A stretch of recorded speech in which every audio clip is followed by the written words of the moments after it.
The crowning a champion at the 2019 College Sailing Gill Coed National Championship. 2 days of qualifying is now complete, and the top 9 teams from each of the semifinal fleets are moving on to the finals. Host Brown University, with support from Dartmouth University, NISA Conference, and Sail Newport, will run up to 18 races over the next 2 days to complete the championship. After a brief postponement on shore this morning, the final day, or the first day of racing for the finals, begins now here in Newport, Rhode Island for the Henry A. Morris Memorial Trophy. My name is Laura Beigel. I'm your host for College Nationals. I'm joined by John Rogers here in the booth, our analyst and weather extraordinaire. And we're going to bring you race number 1 out on the water. I do believe that they are in sequence. But first, we want to bring up and let you guys know which 18 teams qualified for the finals. So we have, John, if you could go through these, who do we got? Yeah, we got, scroll down a little. We have Boston College Eagles. Oh, there we Eagles. go, right. Boston College Eagles, BU Buds, Bowdoin Polar Bears, the Brown Bears, Charleston Cougars, Connecticut College Camels, Dartmouth Big Green, Georgetown Hoyas, Hobart and William Smith Statesmen, the Jacksonville Finns, Old Dominion Monarchs, St. Mary's Seahawks, Stanford Cardinal, Tufts Jumbos, Coast Guard Bears, Navy Midshipmen, UC Santa Barbara Gauchos, and the Yale Bulldogs. Now, this is the rotation sheet that you guys see up on your screen, and those are the sail numbers that they are starting in. We saw yesterday near the end of semifinals, there was a hard-fought battle for 9th place, and it looks like Jacksonville University and UC Santa Barbara just squeaked out on those last few races out on the water to be able to come compete here today. So that rounds out our fleet of 18 here at the finals for the Coed Gill National Championship. We are just about to be underway here for race number 1, and today we will have A Fleet racing in the collegiate FJs with those Gill sails. That's our title sponsor, and then B Fleet will be competing in the Z420s. So John, give us an overview. What's the weather look like for racing today and into this evening? Yep. So we are already southwest, so very close to south. The wind's at about 220, 210 on the compass there. That's a good sign. That's a little earlier than we planned, so I do expect this afternoon to see above 11, maybe 12, 13 knots at some point. So south-southwest. We have the ebbing tide until 11, so that's going to be great because it's really fun to start an ebbing tide because we can keep flow over the boards. We can move, the current's moving us backwards, and then we can sail forwards. So that's really good. Yeah. And the current's going to be negligible overall today because these teams are so good and they sail in current so much. And oh, it did switch. That's a good point. It's past 11. I apologize. Maybe you don't have enough caffeine yet today, John. No, I was just watching the boats go out. It is you. Still ebbing out of the harbor here a little bit. So it's a late switch right now. And we'll see. We'll talk to the sailors a little bit later there on that.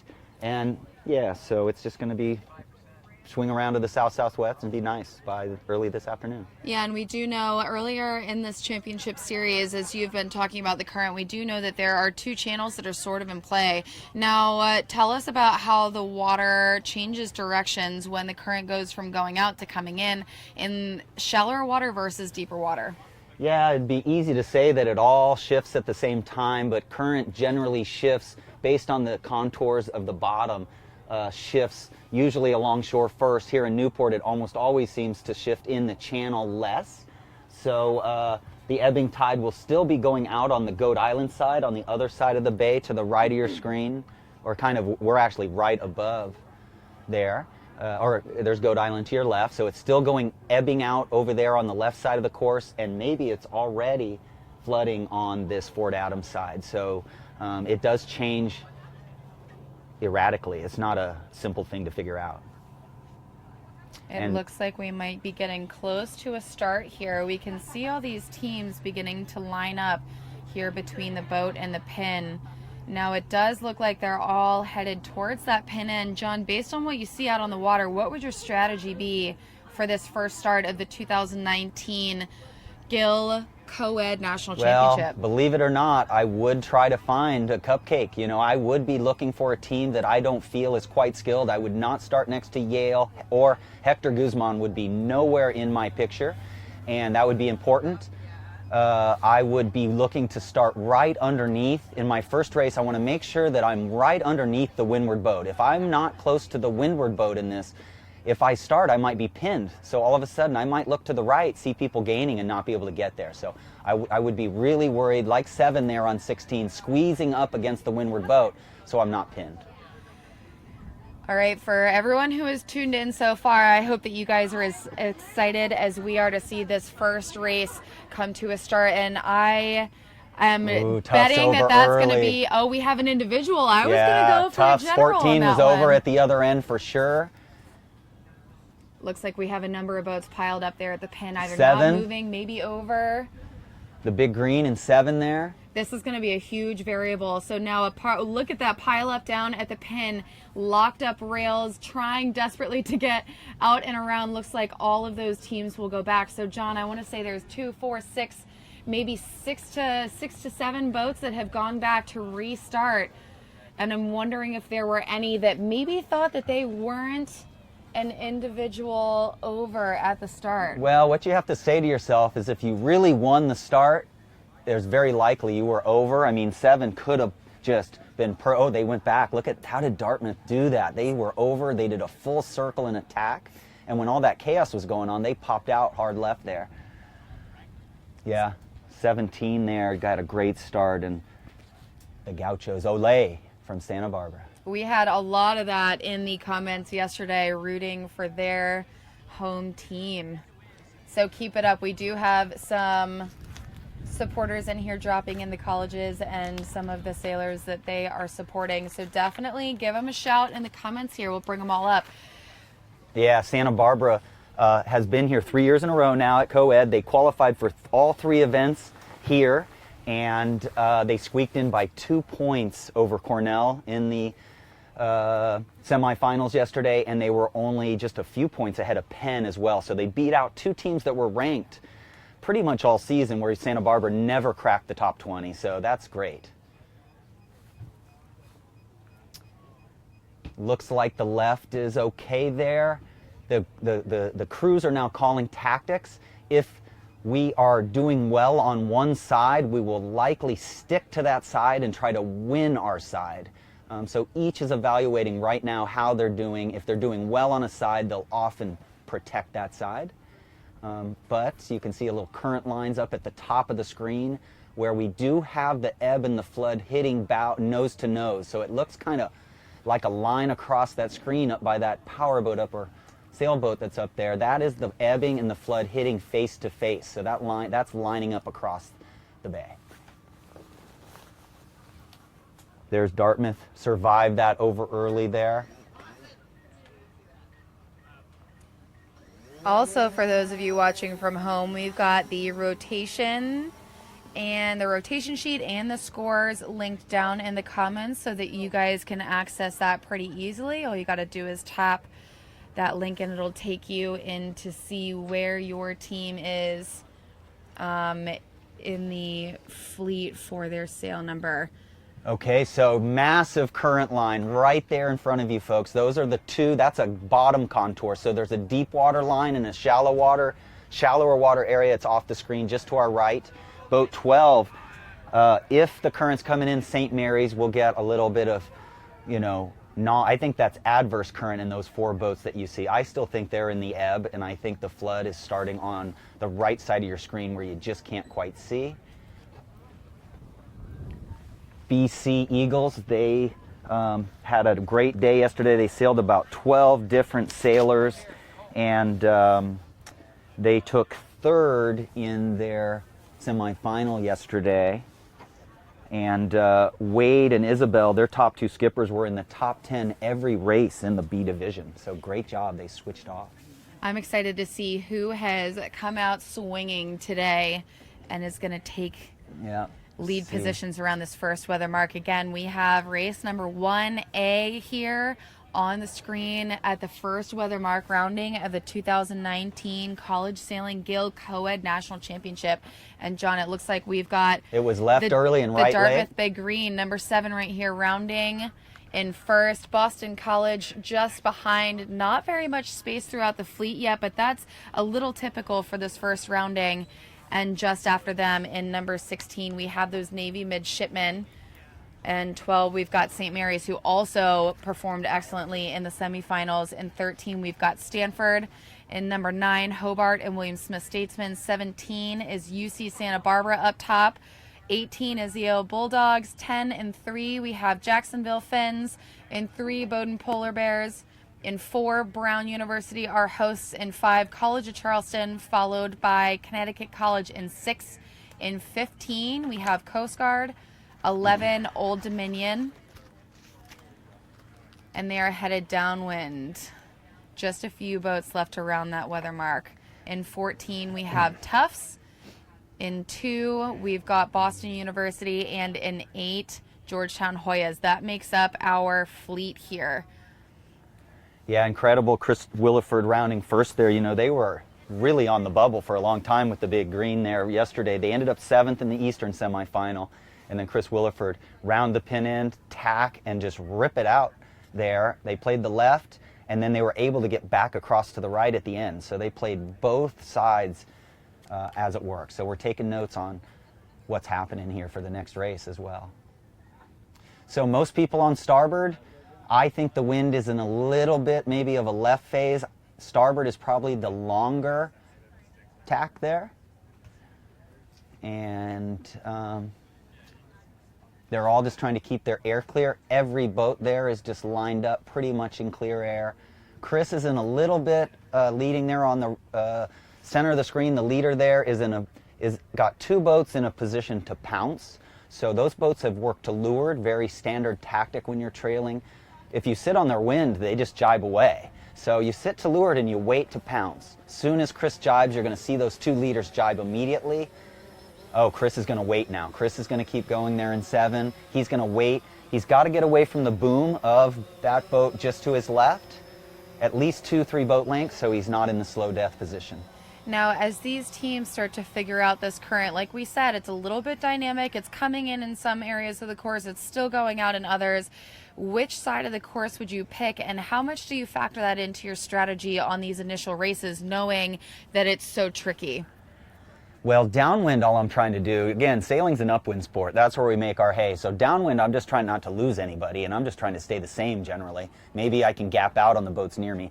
Upwind, I'm already starting to think about that as soon as this calms down a little. Right now, it's a full-on race for the top 3, so they're not planning their next leg yet, but as soon as the crew can get on that, they'll look upwind, they'll look at the other fleet, they'll see which boats are going quickly, and they'll try to see where the light spots are for the next beat.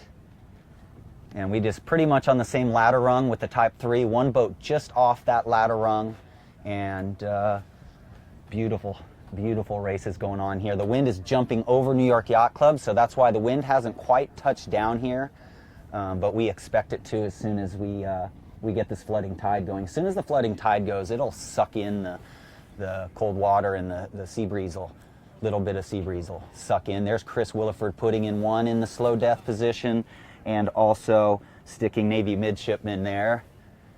It's a race for the top 5 now. Big puff by 12 on the inside of the gate there. St. Mary's is going to come in and probably lead going out of the gate nearest us, which is not on the screen here.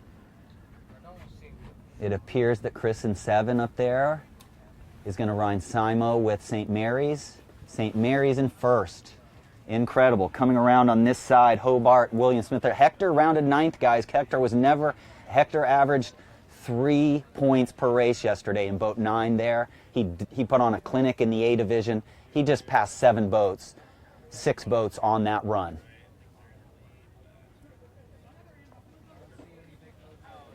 To me, the gates look extremely square to the wind. The angles of the boats leaving the line between the 2 gates are at 45-degree angles, perfectly square gates. We can also tell the fleet seems to think the same as they've split. Not only did they split almost evenly on the upwind, they spread just about evenly on the downwind, and they split once again here evenly around the gate and headed back up. So where did we see the gain on the run? On this side, right? On the right side of our screen. So why do you think they're going that way, folks? See, all of these tactics are going through the skipper and crew's head. The Hector gained. Those guys gained St. Mary's on this side of the course, so they rounded that buoy and they're digging into that side because I think it was just pressure. There was a touch more wind that a lot of teams didn't see. It's hard to read the wind on the water right now with all these streaking current lines rolling through.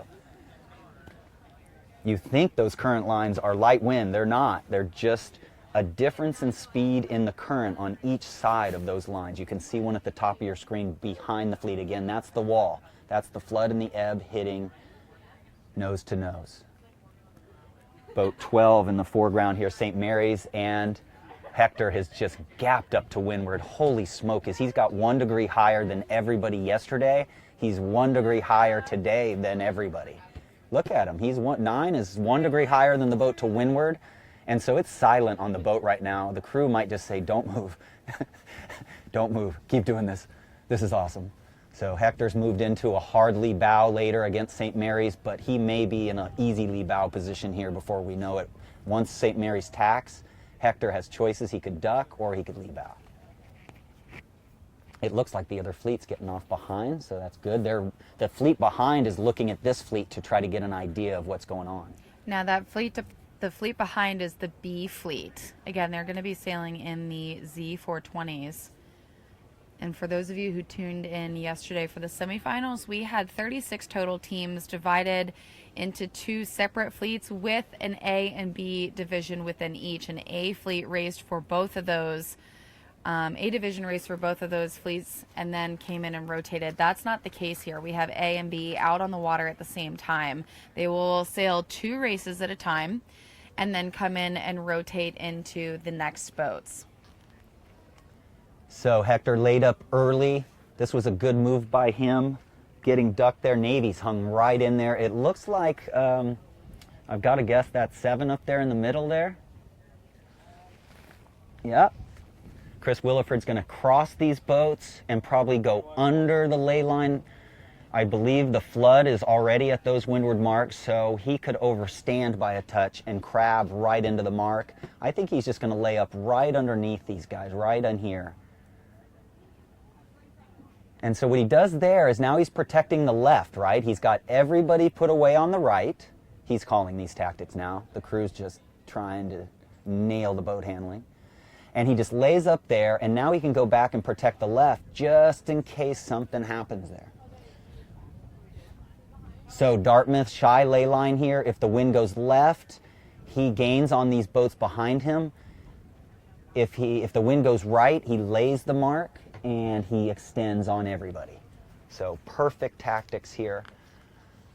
St. Mary's has got a special, that's not a pincher. We don't have the names up until they finish, folks, so I don't know exactly who's sailing there for St. Mary's, but they are not pinchers. They are a 1 degree lower than everybody, and they like that mode. They like the press mode more than we saw in Hobart.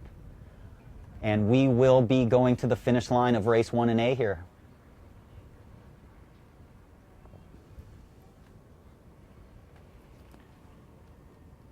Brown Bears, little comeback here, gained a couple boats on this. They're going to be able to lay up on an easy lee bow here and make the mark, I believe. They're going to duck. That's a smart move there. We don't know what the current's doing exactly, so smart move. Behind Dartmouth and St. Mary's, we've got in number 9 Hobart and William Smith. In 16, Navy Midshipmen. In 3, Bowdoin. 4, Brown. In 13 and 18, we have Stanford and Yale. Then 5 is the Charleston Cougars. In 10, Jacksonville.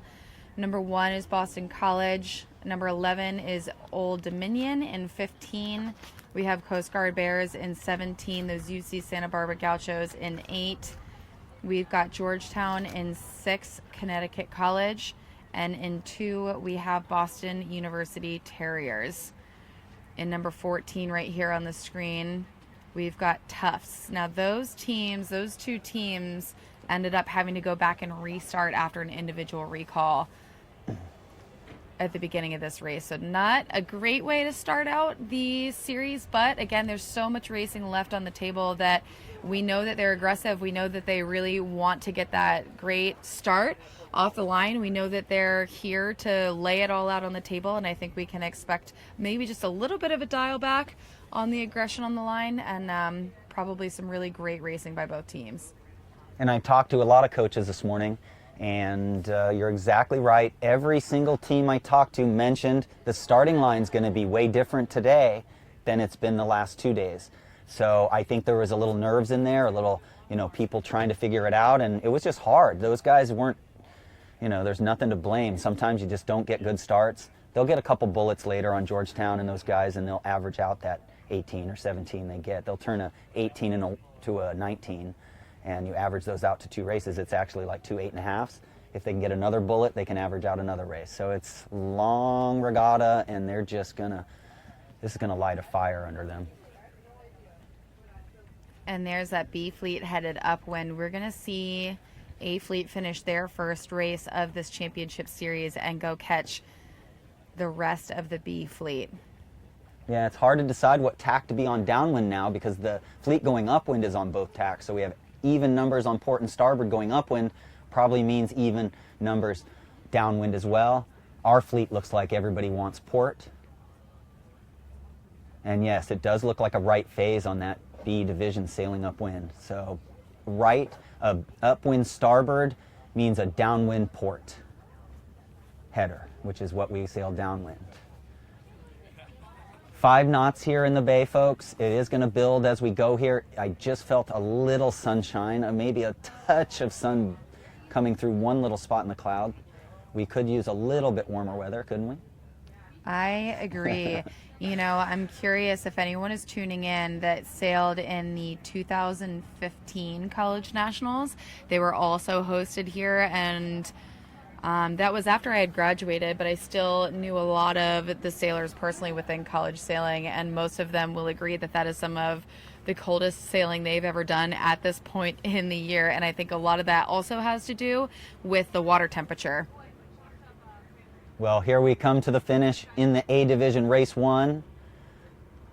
Dartmouth, I believe this is Chris Williford and Rebecca McIlvain, a 3 or 4 time All-American crew. So she's going to graduate. Taking the win on that one. Finish line right there between that boat on your right bottom screen and that yellow buoy. That's the finish. Now we had St. Mary's right behind them in second, and it looks like they are going to finish that way. And number 9, Hobart and William Smith Statesman holding on to their 3rd place. They have been rounding the marks in that position, so maintaining their position all the way around the course. A little bit of a commanding start. The first start of these championships, it's in part really aggressive. People are excited. They can't wait to get out on the race course, showcase what they got, and in part you're trying to make a statement about how you're going to perform, and this is definitely a great way to start that. Yeah, and here comes, it looks like the egg sitting works. Coast Guard there in 15 is incubating an egg right now, is for good luck. They have one of their sailors sitting on an egg over in their camp the entire day for good luck, and it's a very interesting ritual, I guess they have. And I don't know what it means. Somebody could come tell us exactly, but I did see someone sitting on an egg. 15 Coast Guard. Was that a 5 there? An egg from what kind of animal? A chicken egg, yeah. They're incubating an egg. So they're a funny team, man. I really had a lot of great conversations with those guys. I was less concerned with them sitting on the egg and trying. I was a little more concerned about what kind of animal that egg came from. An ostrich egg is rather large, and I'm trying to understand perhaps the engineering on making all of that happen. If somebody's listening, they can send us in. What's the meaning of the egg? I couldn't quite get that out of them, but they are incubating an egg today. Is the intention to hatch it at some point? I think so. They're trying to hatch a victory here at the Nationals or something, but it is a good luck thing of some sort.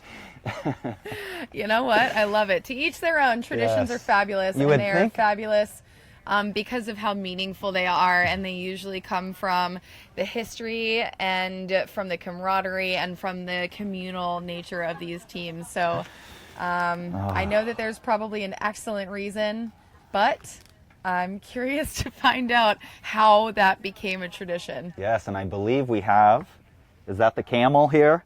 The one camel team leading in the bees? Yes, and number 6 is the Connecticut College Camels. Also up front is number 1 Boston College, and in number 5 Charleston Cougars, with Tufts and 14 right behind.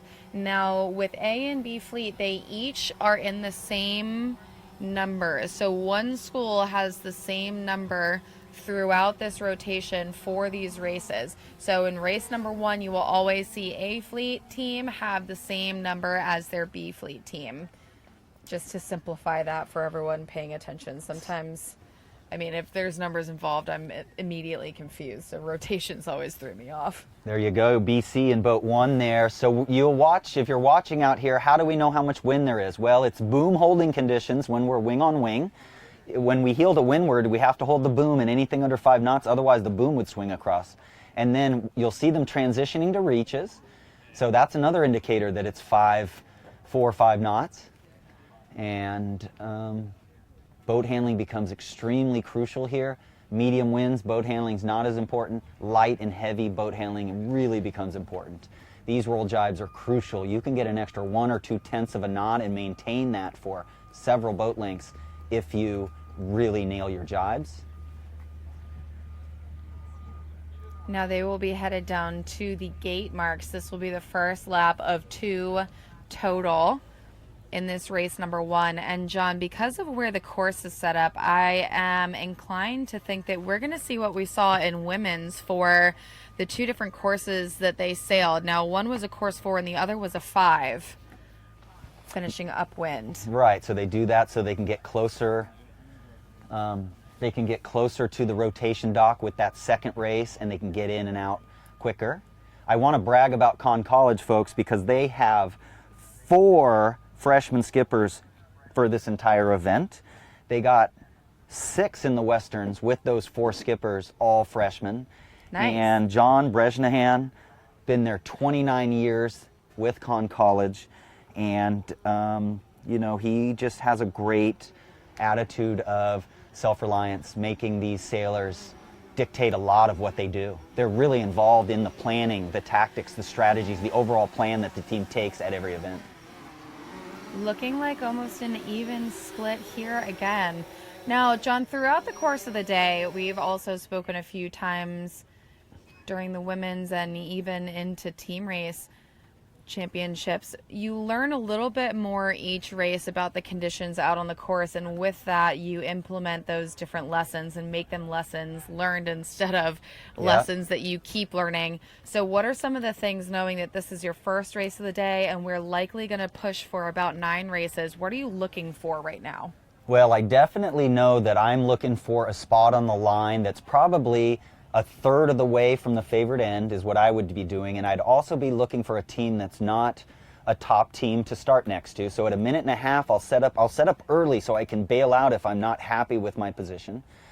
Then what I would be doing is upwind. If I would obviously try to get a good start, but then I would race my side. Like if I'm winning one side, I go into competition mode. I just try to beat that side a lot of the times and really fight for that. So if I find myself in a top pack either way, I try to keep that.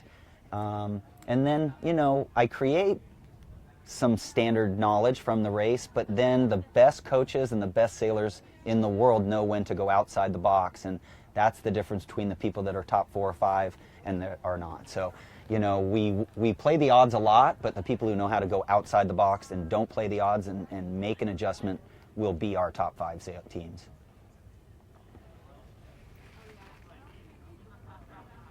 Hobart William Smith there, leading out to the left.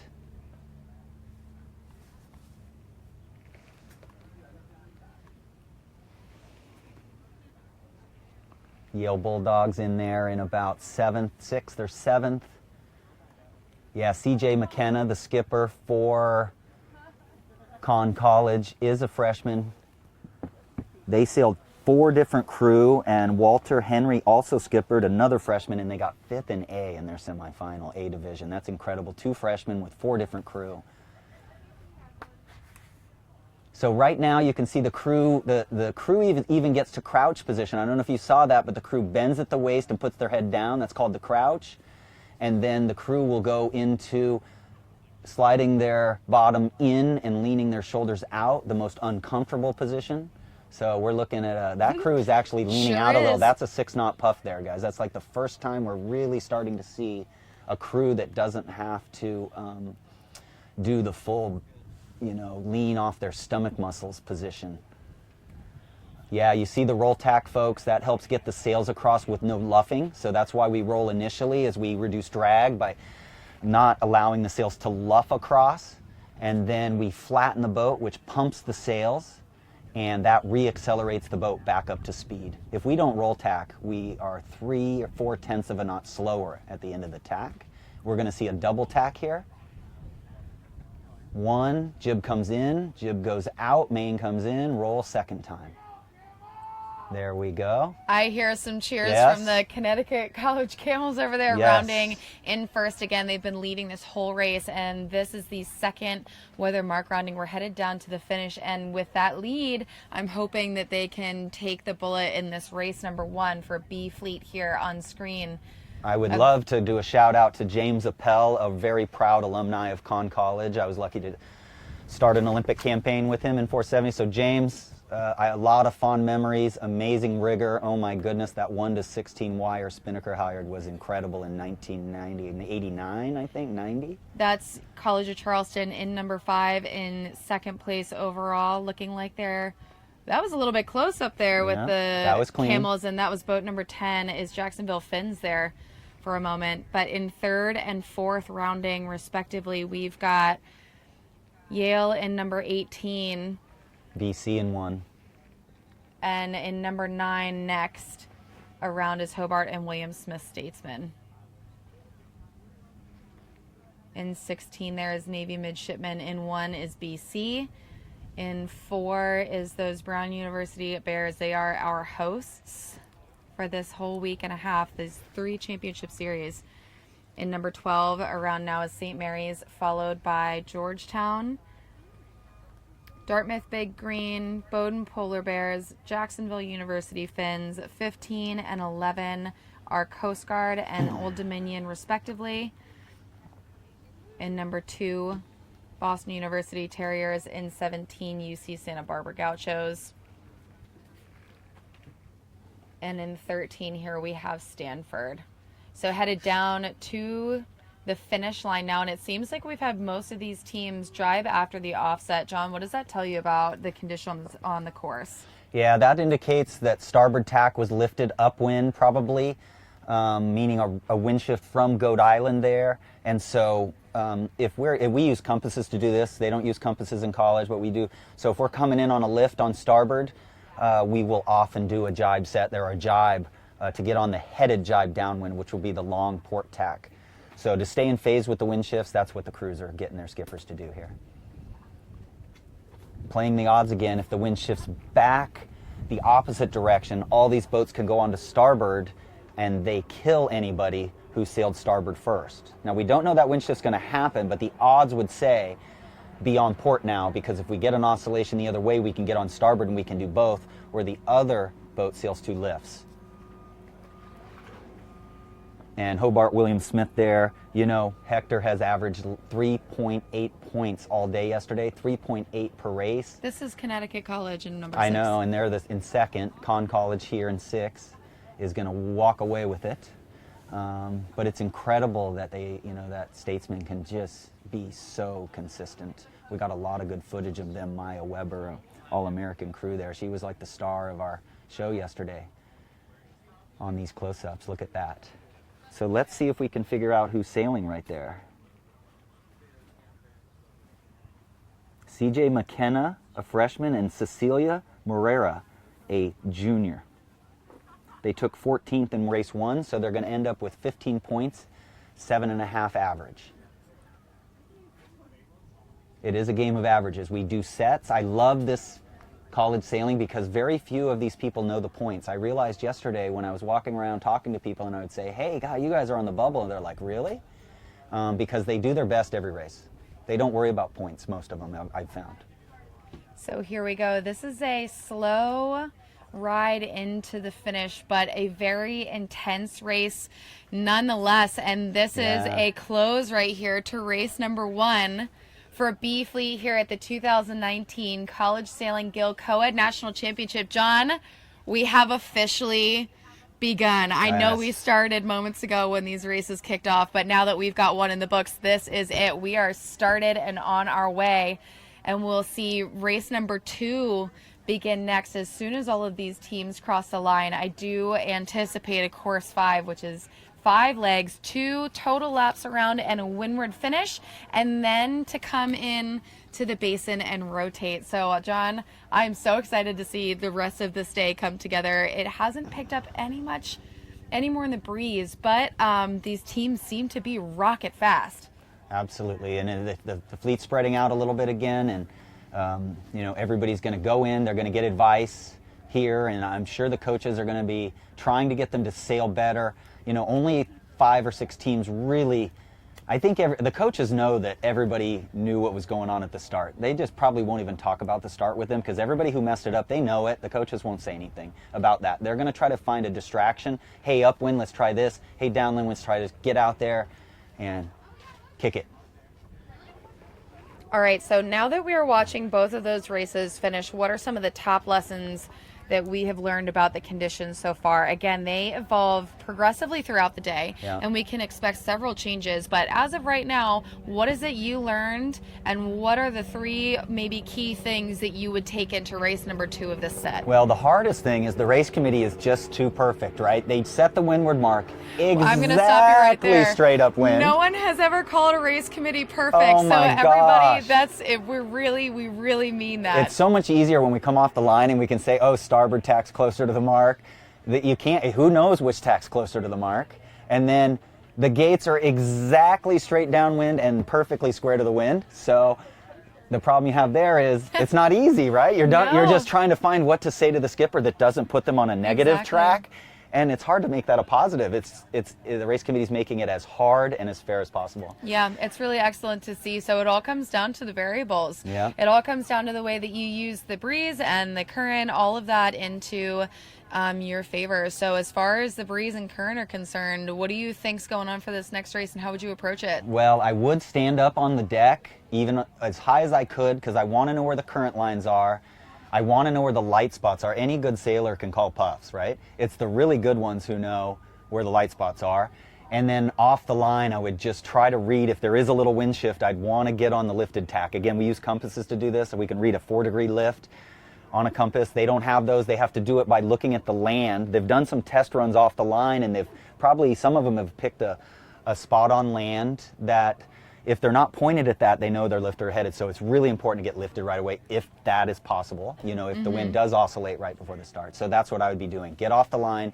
If there is a shift, be on it right away. And then go into the mode where the crew is talking me through the race. The crew is telling me net gain, net loss. That's really important. And anytime we're gaining, the crew's like net gain, and that's really a confidence booster, and the skipper can relax a little. Yeah, it does come down to the start. You know, the starts are hard now. And the course is not long in college sailing. You know, if we're racing in fleet racing in J70s, we can make up a rough start. Right, it's a 25 minutes in format. total. Yeah.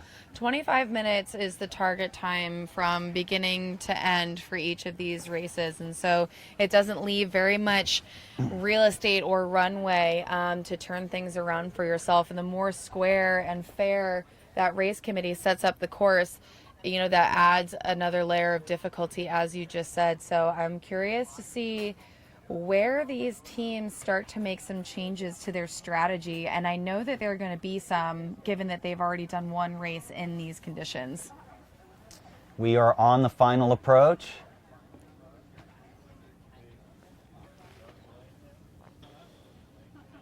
So I would be more like 7, trying to squeeze 5 a little more here in the last minute. It's good to have a big hole to windward with 40 to windward.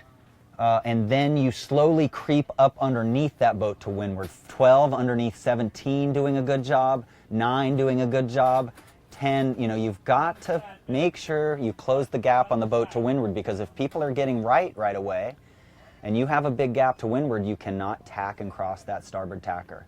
There's a line sag, folks. You see, it's easier to judge the line from the ends. The people in the middle need to have a better line sight here. There's tons of boats anchored down there at the pin. They could line it up with something on shore. The boats in the middle don't know where the line is right now. They are at a crawl right now, so it looks like not many people have boat speed, and look how close they are to one another. That leaves a very narrow window for you to be able to get boat speed. And now look at that line sag, John. Explain that to us really quick. Well, when you look back and forth, you think you're on the line in the middle. So we have to use a line sight that we run many times through our head. We do line sights for many reasons. If they change the line, we know it. If we're over early, we can use the line sight to dip the line. But really, we use the line sight so we can start in the middle and not be a boat and a half, boat length or two off the line. Like number 6 there, they did a great acceleration, but 4 was just a boat length ahead of them. 6 did a great job of having a hold of lure the camel there, so I'm not complaining. But you see these boats on the right of your screen, they're pinned. If port tack's better, they have no choice. They're just stuck there. If they tack, they're ducking the 3rd row. Look at those boats in the middle dropping back again. That was just caused by the fact that they were a boat length and a half off the line. That's only 18 feet, folks, and when you're 18 feet off the line, it looks like you're closer than that. Great job, boat 18 here. If the left pays, Yale Bulldogs just decided to get out. Foot off, Bowdoin Bears there in 3. Brown there in 4. Headed towards kind of the east end or whatever, southeast end of Goat Island there at the top of your screen. I think it's an ebb still over here, maybe a little bit. I don't know. I'm still thinking the right was better at the end of the first race, so I would have been going that way sooner. Now, I'm not on the boat, folks, so this just might be an 8, 5, 6, 7, 8 degree lift. 15 in slow, almost in fast death position. 15 loves starboard. Coast Guard Bears, they're loving starboard. Here they go, clear their air now. They must have just been waiting for a puff.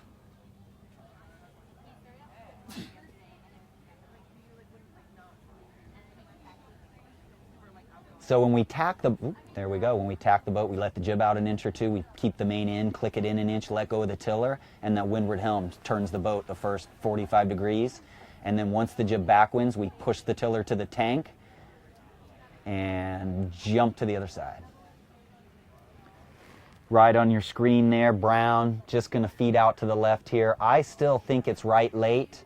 I think those boats on the right are on a higher ladder rung. Yale had a first place start, so they're going to make it out of here. But I still think the right, tide's shifting on the Fort Adams side first. If you guys want to send in your local knowledge notes, I've only got about 100 hours sailing here in my life. If you've sailed here 1,000, 10,000 hours. Ed Adams out there, if you're listening, Moose, anybody out there wants to send in what we'll be doing on the current in this position in Narragansett Bay, a fascinating place to race when the current is in effect.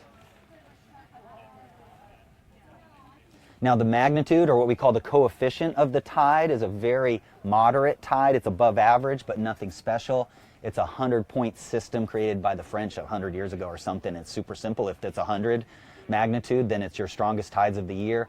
Today we have a 70 here in Narragansett Bay, so it's above average strength we're expecting the flood to be, but nothing too gnarly. Again, these sailors are so good, they already have the current planned into their mark roundings and their starts, so current's really negligible in a skilled fleet like this. It's just they're all going to take advantage of it. 12 in slow death there. It's going to get out soon. There is St. Mary's.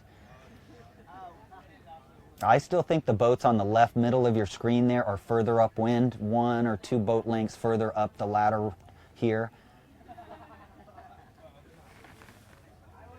Bowdoin in 3, Yale in 18. Look at the difference in where some of these skippers are sitting. We have someone inside right on the thwart. We have someone sitting above the thwart on the tank, and we also have someone sitting behind the thwart on the tank. Now, everybody has a little bit of a different style, and it does come down to a couple of different variables. And so does their overall boat handling. So, John, if you were skippering or crewing in these conditions, what would your boat handling priorities be given the light air? Yeah, well, we still don't play the main much on the FJ compared to the Z420. We play the jib a tiny bit. These crews can do it. They got eyes in the back of their head. They can feel when they need to burp the jib a half an inch or an inch. The skipper might say, ease a click, trim a click, because they're not looking at it, but most of these crews have grown eyes in the back of their heads. They can face backwards and trim the jib perfectly. Young kids don't do that. Face forward until you're about sophomore in high school and get good at working with your skippers. The left came in fine there. Coming in hard left, Brown Bear's going to lead round first. And then it's just about trying to get up to speed in these FJs, get your VMG angle, and then stay right on the wind. Z420s have a bigger groove. The FJ has very little groove. Once you're up to speed, you put the bow right on the wind, move the windward telltale a tiny bit, and sit there. Okay, so the lefts really did well there. First around here, we've got Brown University, our hosts, with Bowdoin just behind, not very much space. We usually expect it to be close like this around the first weather leg, around the first weather mark. Yale just behind, and then in number 6 there in 4th around, we've got Connecticut College.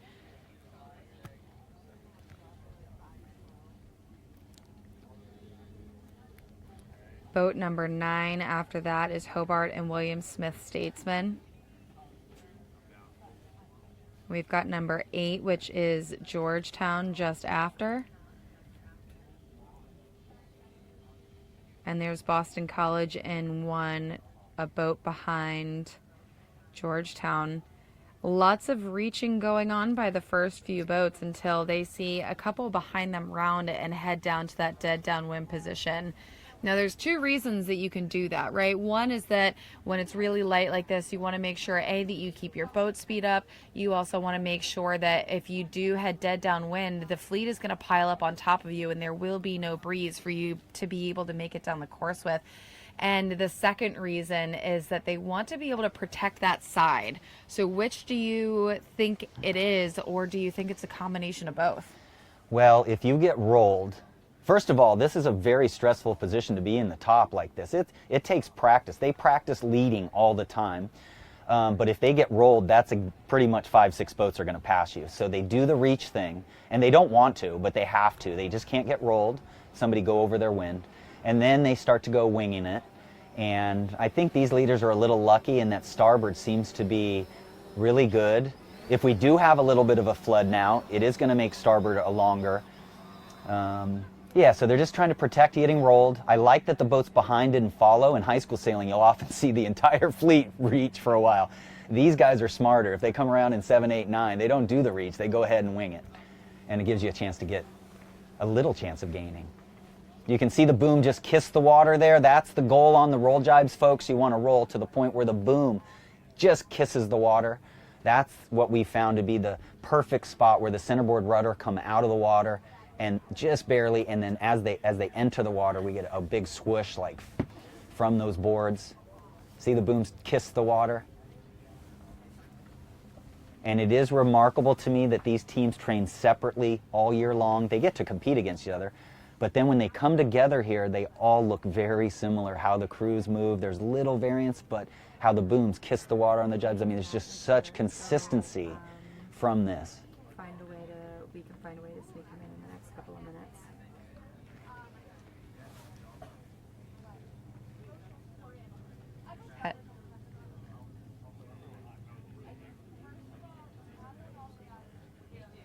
So every race seems to get a little bit compacted in the top 5 as we get down here. I mean, any one of those 4 have a chance to round even with the leader. And can someone come out and mic him up? It takes a lot of practice to wing in this wind. Wing on wing in this wind is a big challenge. We have to heel to windward to keep the jib out. There's not much helm right now. Usually in medium wind we have weather helm. The boat's trying to head up because of the power of the main, but the main has no power in it now, so heeling to windward now is just to keep the jib out.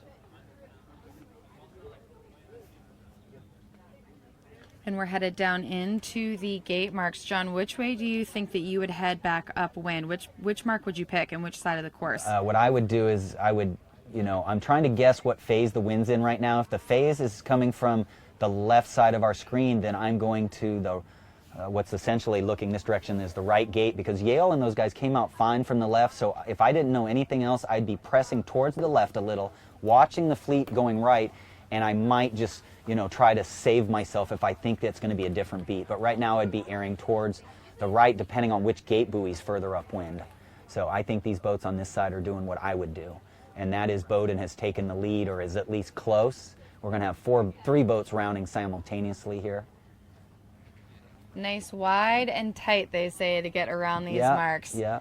And So you're right, that is Bowdoin. They want to be with the able to lead be around. close hauled as they get by the buoy. So Bowdoin first around, Yale on the other side, followed by Brown here in 4. Brown in 4. We've also got Georgetown up there in number 6 behind Georgetown, Connecticut College, number 9, Hobart and William Smith Statesman, number 1, Boston College. 15 and 16 respectively is Coast Guard and Navy. Yeah, great job, race committee. Square gates, amazing. The only thing causing the shifts now, southeast is a relatively stable direction, but if that hill that you're looking at, New York Yacht Club, straight upwind over there, and that hill makes the wind go up and over us a little for a while here, and then it also causes a lot of the little shifts we're getting. So there we go. Number 3's doing what I would have told my skipper to do. Go a little ways on starboard, tack out, because I still have the left put away. Nobody on the left has me here. So I'm going to come back here and lay up underneath this one boat, because nobody else on the right other than this boat has me. I'm going to lay up under here to protect the left now. So 3 there on the top right of your screen. I look at them tacking soon.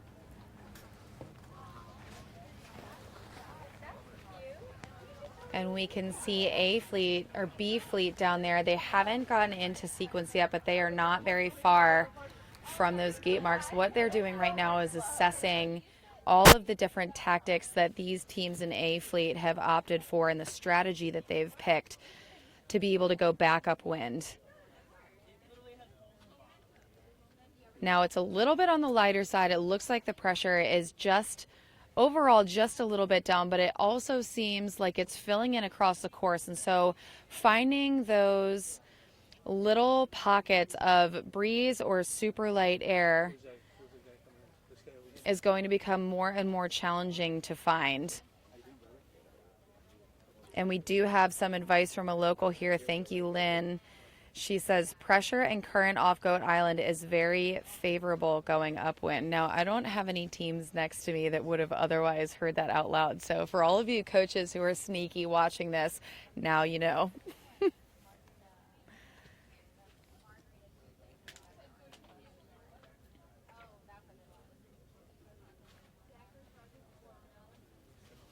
Some of the other things that we're going to be looking for this early in the event. Now, this is the first 2 races of the 2019 College Sailing Gill Coed National Championship. We expect it to be extremely close racing, and we are also expecting as light a breeze as this, but we are hoping and seeing in a forecast that it might build throughout the day and even into tomorrow. So what we're going to see is these teams be really put to the test by not only incredibly square courses set, but also by a very wide range of conditions. And that is definitely a championship well fought.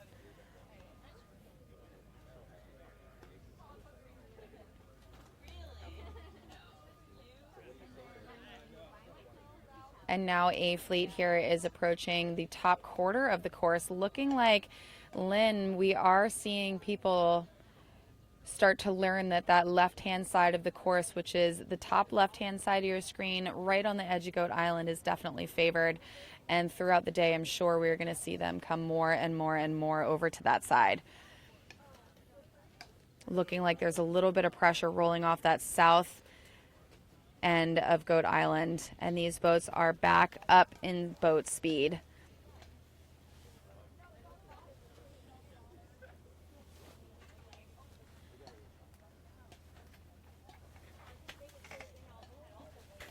All right, so to help us call the second half of this race, number 2, for A fleet and then B fleet to follow, we have a special guest, Mac Ignace from GP, Sail GP, Team USA. Welcome to the booth. Thank you. Thanks for having me. Yeah, of course. So we're really excited to have you here. One, I'm going to have you pick apart everything that's going on in the water. We'll see. We'll see. So whatever friends you have out there, this is your time to roast them. They won't So I even can trip know. them a little bit? Nice. Yeah. Yeah, I got some friends on race committee too. There you go. We'll see if they're doing a good job or not. Yeah, they've got no idea. Yeah. It's all happening online, and that's not Perfect. where they So I are don't for the even day. know. Perfect. Yeah, This exactly. will be great. So It'll be we're fun. stoked to have you here. We can't wait to hear a little bit more about what's going on with Sail GP, and then also I'm excited to see what you've got to say about college sailing and then some of the other sailing you've done in preparation to take this next step in your career. Yeah, awesome. Yeah, so Sounds let's great. start with some of the sailing. Now, one of the things we just learned out on the water was that when we look at the course, the left-hand side of the course,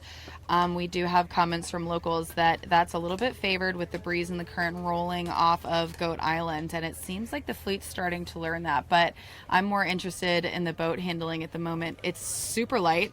Yeah. And they're going far slower than you have been Yeah, that's for the right. last couple Yeah. of months. Yeah. They are, but we all started here, so it looks great. And definitely, as you said, boat handling is super important in this breeze. So you'll see everybody rolling the boat as hard as they can, trying to get as much speed out of the maneuvers as they possibly can. So it's good. Definitely. So here we are. This is our first group of A fleet in race number 2 here, rounding that weather mark, and it is so light that we aren't even seeing an initial head down to wing on wing. So in these conditions where we're starting to also see large gaps in the fleet here, what is it that you would do as a skipper or a crew to try to maximize benefit and move forward and keep your boat speed up? Well, pressure is the biggest thing. So you're Right. constantly looking for pressure on the course. So as you're rounding that top mark, either the crew or the skipper is looking around to see whether they're going to be jibing after what kind of course are they doing? Is that an offset or is that That more is an trapezoid? offset. It's an offset. So we're doing 2 separate courses. They're both when we're lewards. The first one in the set is a course 4. Second one is is a course 5. They'll finish Cool. up wind Oh, okay, got and it. then come Makes rotate sense. after that. Yeah, so pretty much you're just looking for the best pressure on the course, and you're either going to choose to jibe and get into the left pressure looking downwind, or if there's right pressure on the right, you'll continue on starboard after rounding the offset mark. So here it looks like most of the fleet's staying on starboard initially, and then you also see people taking advantage of jibing, because you get some speed out of the roll jibe. So We did talk about that a little bit yesterday, and how beneficial it is to be going through some of those boat handling, but being careful that you only do it when necessary. Right. For 2 reasons. One is you can't use it as a means of propulsion, but also Exactly. if done improperly, it's It can pretty be, horrible. Yeah, it can be slow as well, for sure. And as he said, yeah, if you're jiving too much, if you're jiving excessively, you can be called for Rule 42. So definitely don't want to do that, because that is definitely worse. So Looking like we have a lot of reaching going on too. So watching some of the sailing go on, is this painfully slow for you at this point? it's slow, but it's not too bad. I mean, I still enjoy doing this type of sailing. So Oh, good. Do you do any of that in between all your training for Sail GP? it's been a while, but yeah, I actually did team race midwinters during New Year's this year. That Okay. was against a lot of these guys, so that was fun. It had been a while since I'd been in an FJ or 420, so it was pretty cool to get back into it. I definitely was pretty rusty, but Violent boat handling? I tried. I'm a little big for these boats right now, so we definitely got a lot of water in the boat every time we tacked or jibed. So Okay. that was fun, but man, it's light right now, huh? Yeah, it really is. We're starting to see people opt for reaching instead of dead downwind, and one of the key benefits is obviously it's a faster point of sail. But one of the more challenging pieces to that is reach to reach jibes. Yeah. And trying to get that angle right Yeah, as you make your way through it. So What do we have in 3 here? Are they In leading 3? Here? Yeah. that's Bowden Polar Bears from Nice. Maine. So I got a nice little lead going.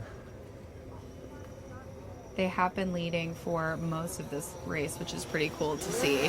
So that's a little bit of a glimpse of what we're sort of working with this morning. Now, in the progress of the day, as it moves on, we are expecting the conditions to continue changing. So as an athlete and as a sailor, knowing that the things that you deal with out on the race course are going to continuously evolve, how is it that you set yourself up with a game plan that's flexible enough to accommodate that?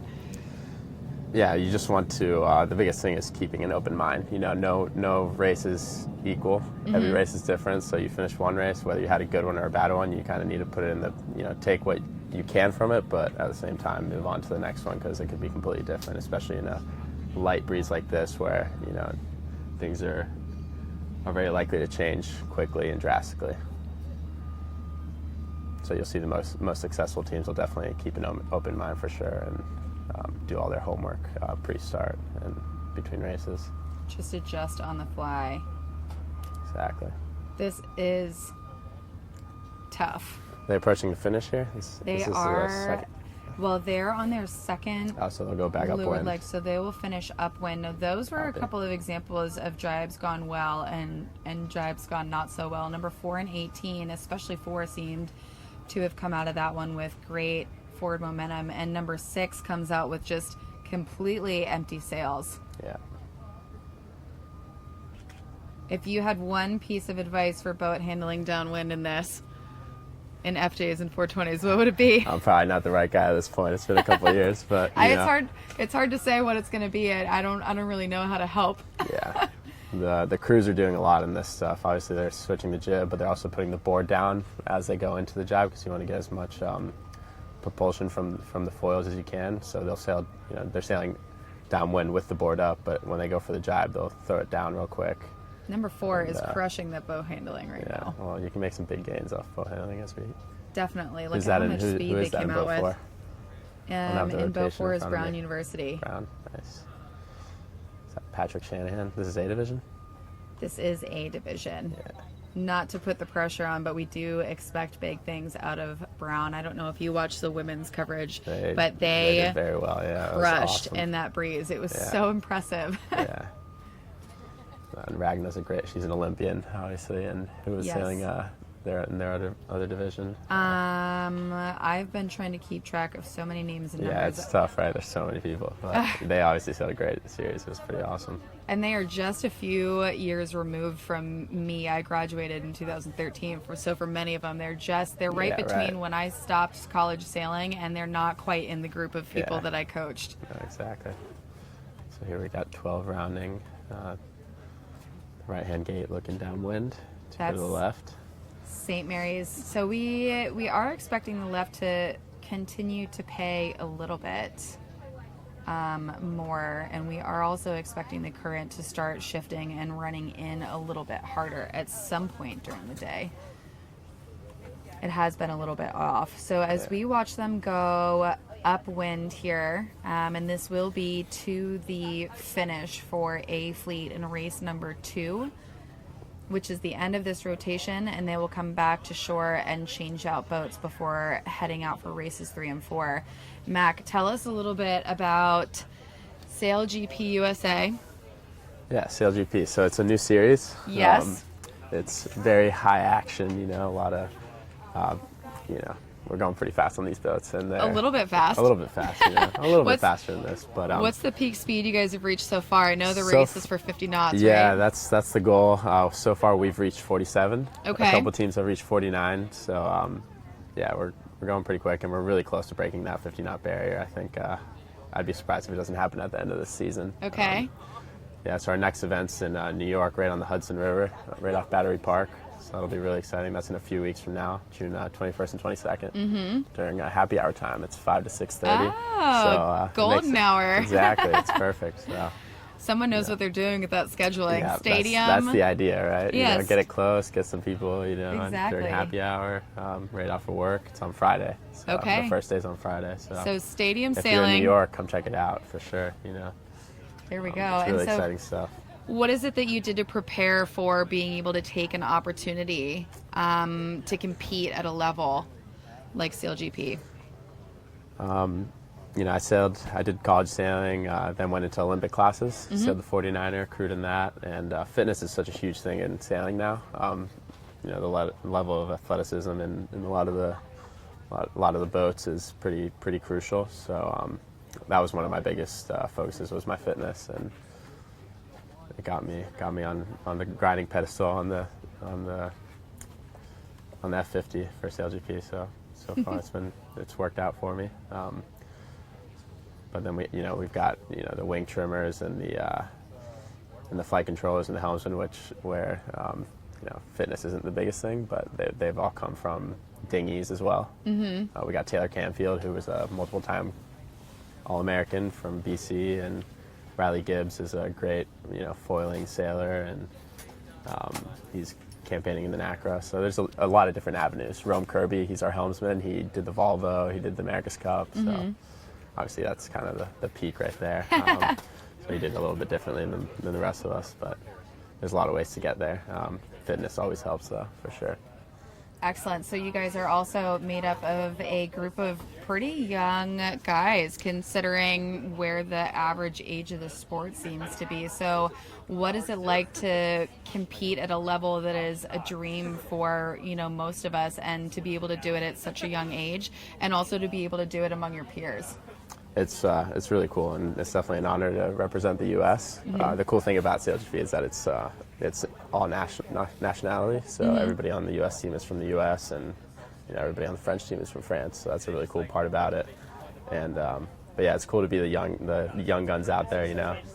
We have a lot to learn, and we're getting there. But it's really cool. Yeah, we got Hans Hanken, who's also my age, and he went to Stanford, a really good college sailor.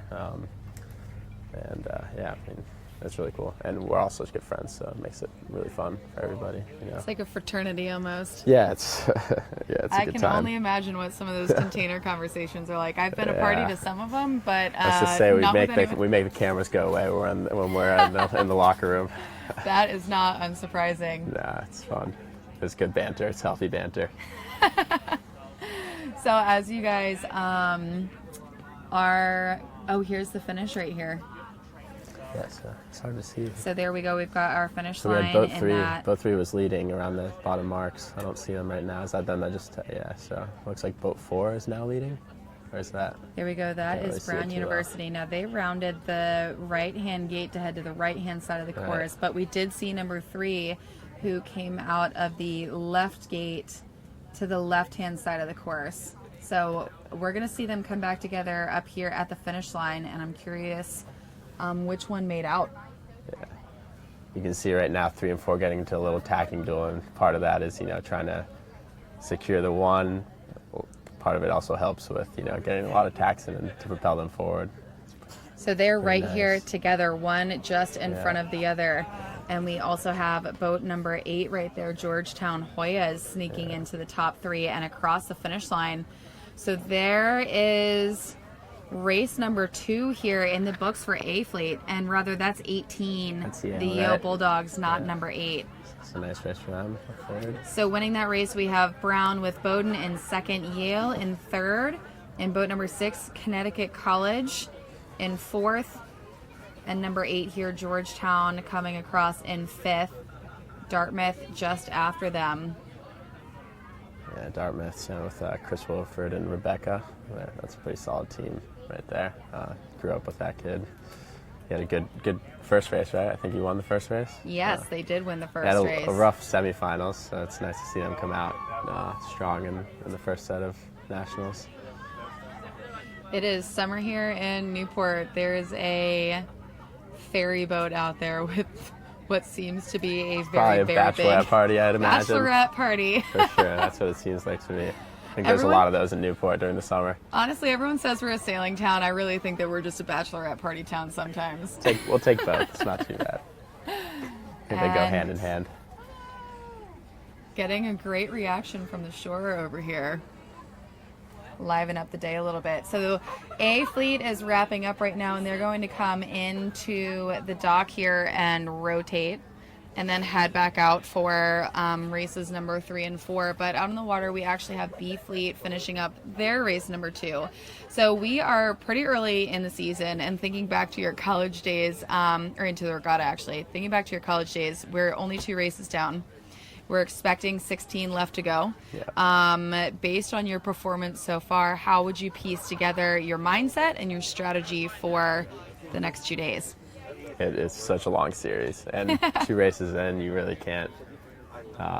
Whether you had a really good set, you can't get too high on that, and if you had a bad set, you can't get too low. So that's the biggest thing, is maintaining a kind of even keel the whole way. And do you have any tricks to accomplishing that? you know, we definitely, depending on who you're sailing with, you have little code words, or, you know, a little fist bump here and there if if you're not feeling so good about your set, or I mean, it depends who you're sailing with. My crew, we always kind of, we had a word that probably shouldn't say on air, but we had a little word that we would say, and it would just get us focused, you know, or kind of make us laugh a little bit if we had a bad set. Yeah, recenter you a little bit. Recenter things exactly, a little bit. Exactly. So. And now B Fleet, they still have a whole lap left to go. So we are going to see them round those gate marks and then head back downwind and then upwind to their finish. The B Fleet's in Z420s, is that right? Yes, these are in the Z420s. Yeah, so bow handling in these boats is quite different than FJ's. So you can roll them a lot harder, and you have to roll them a lot harder. So you got to be a lot more aggressive with the bow handling in these boats. No, back when I was at Charleston, we didn't have the Z420 yet. Relatively new. Yes. Some of the features on them have been optimized specifically with college sailing in mind. So based on the new features, what are maybe your favorites? What are some of the best improvements? You know, a lot of the crews. I haven't sailed them much, but they're lighter, so that's really nice. So they're a little bit quicker, and you know, you can throw them around a little bit better than you could the Club 420s. I think the vang is led differently. To the back? To the back, I believe. Giving you skippers a little more responsibility. Right, exactly. Yeah, I mean, usually the skipper's not doing much back there, and the crew has so much on their hands, so whatever you can kind of lead back to the skipper helps the crew tremendously. So I think that was a pretty nice move on the builder's part, the designers. I also heard that the rails are pretty favorable too. They're a little bit they're nicer to hike on, right? Yeah. Is that right? Yeah. They're not as rounded. Yeah. They're a little more ergonomic. Yeah. They look cooler too. Which would have been ideal during that last day of women's. For sure. Who do we have crossing here? Is this the finish, or is this top mark? This should be top mark for B Fleet race number 2 here, and they will boat have 16. one more downwind. Can't tell who that is. Number 16 there is Navy Midshipman, and Georgetown 8, riding in second. Yeah, 8 is Georgetown. Is that Jacksonville in 10? Yes, and just in front of them in number 12, we've got St. Mary's, and 9 sneaking in there, Hobart and William Smith. Yeah, those guys are sailing. That team's sailing well. They had a really good semifinals, and they've been doing super well. Hobart and William Smith. They're fast for sure, and then there's Brown University in boat number 4. Still pretty tight racing. One of the things we were talking about is the difference between the mark rounding after leg 1 and the mark rounding after the second windward leg. And the difference being in the spread of the fleet and how much room you have to be able to sort of execute the next stage. Yeah. I have the rotation right here. Look at that. I didn't even realize I had this. Yeah, we got all sorts of tricks back here. Did you just think I memorized all this? No, I knew you had. I just didn't know I had it. I've been asking you the whole time who's in each boat. Seeing some driving around the offset.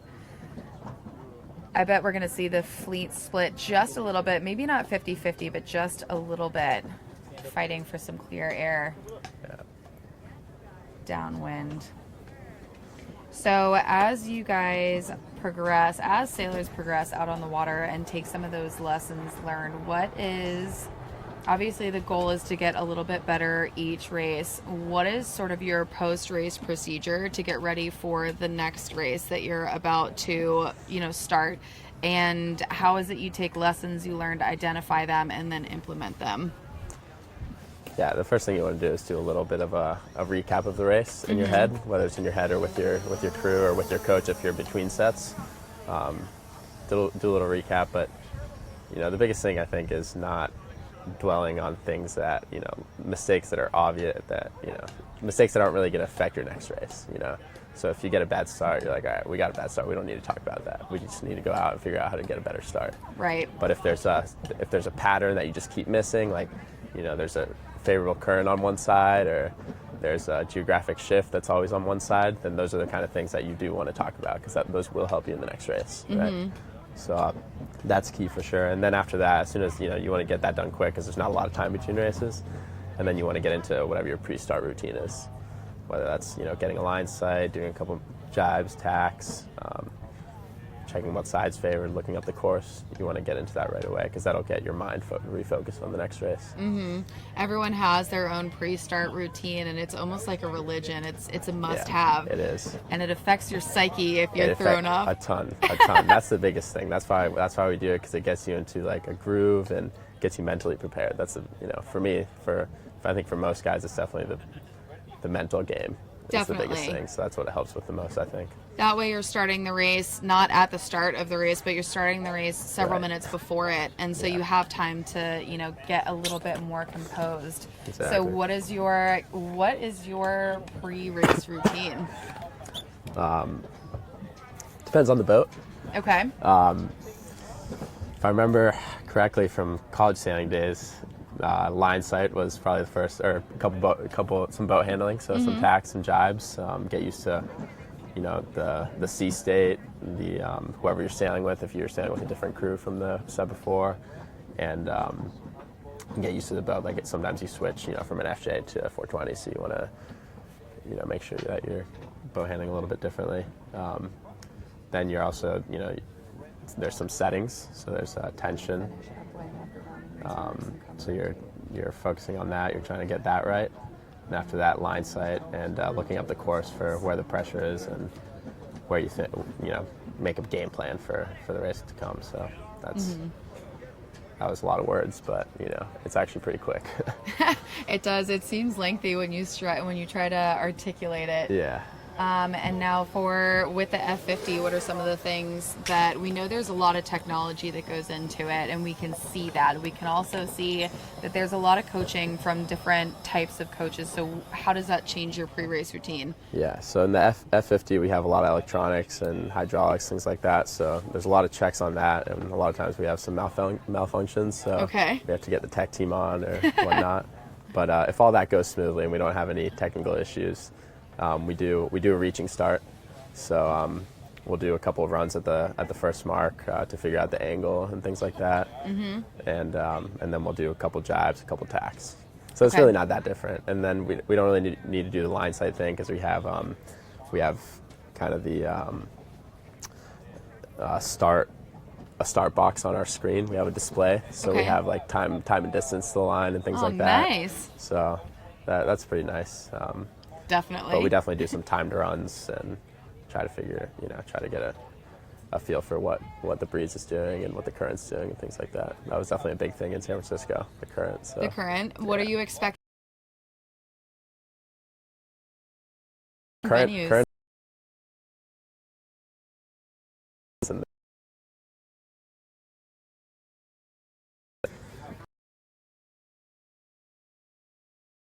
So it'll be a very challenging place to sail, but 50 knots. Exciting for the fans as well. To shore and probability for. I would imagine not. Yeah, no, we're hoping that it doesn't happen. A little bit. Yeah.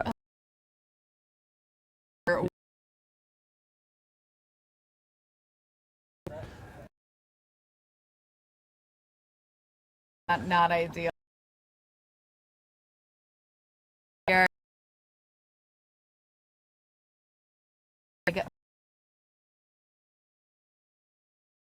overall in the series. And getting a on the water for races number 3. I'm hearing some battle cries out there in the basin. It is very hard to stay hyped up in conditions like how Yeah. You know, very smooth, and it's hard to get energized sometimes for this kind of racing.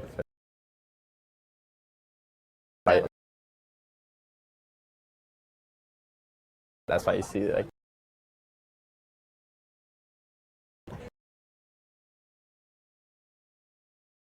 my favorite parts for sure, and you see everybody buying into it, so it's pretty cool.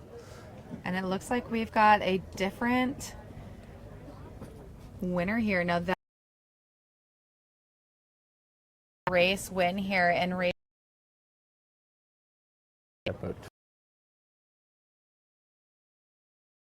Win.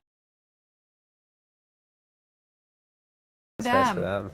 They just barely made it into the semifinals yesterday. It came down to the last 2 races of the afternoon, and going into the last race, they had just secured it by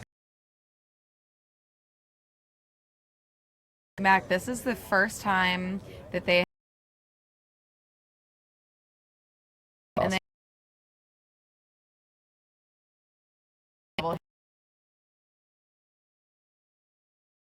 Rides very,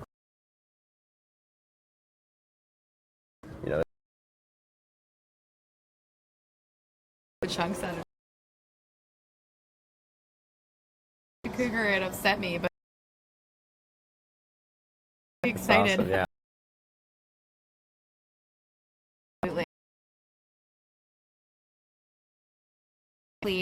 Headed back out to as soon as those are uploaded, we'll have so far, but they are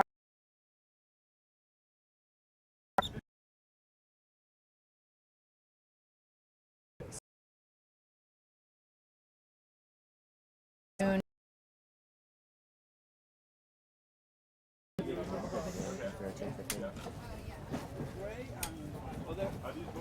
Our last couple of boats across the line here, and Mac, it feels like the breeze is building a little bit. Yeah, it's getting a little cold. I'm not a fan, but breeze is good, so we'll take it.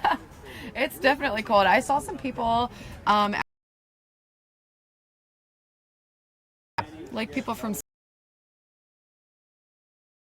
Crazy, but they're clear.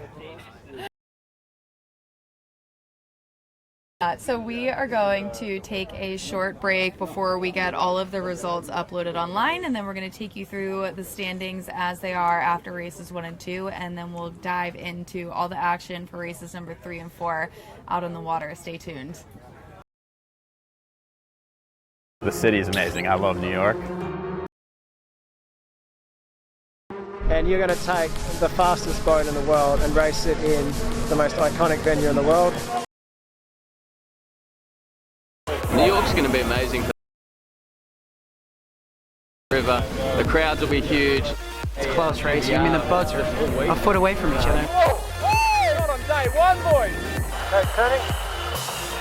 I think it's going to be just such an incredible spectacle.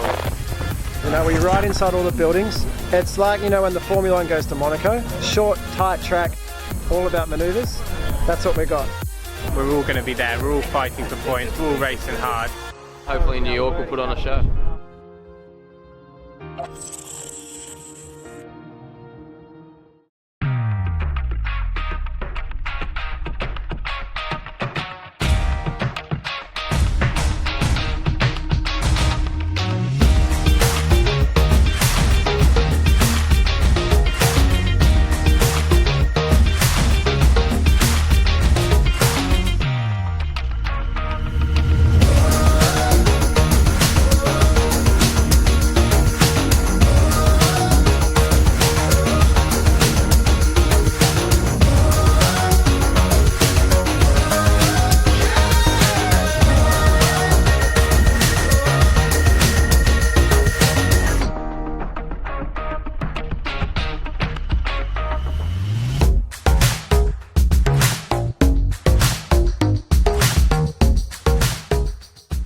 I was really happy with the way it was pointing in this breeze, the way I was able to feather and still stay up even if I didn't have it in quite all the way. The controls really made a difference on this sail. I felt the effect of it pretty well.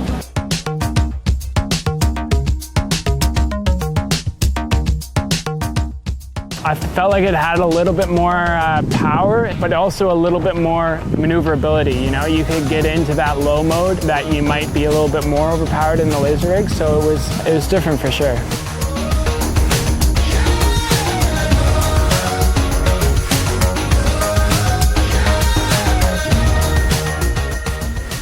It was pretty smooth. You know, you could get into a really good kind of bow down mode. Yeah, it felt really good.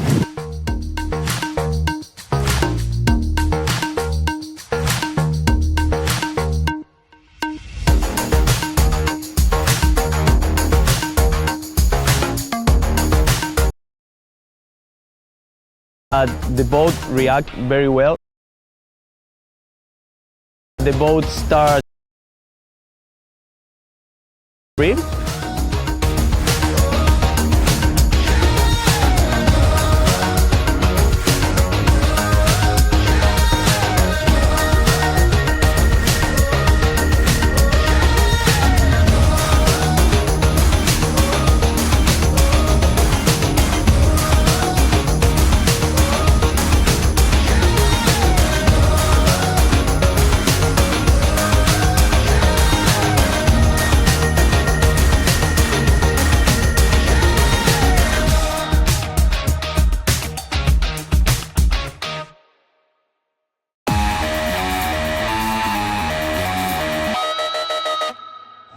Paige Rayleigh, US sailing superstar. They say that these days being a vegan is a game changer. How's it changed up your game? Health-wise, not getting sick. There's actually like a few people in the sailing world. There's this guy named Jake Lilly that does it. Wow, it's really taken off. Going international. You're a trendsetter, Paige.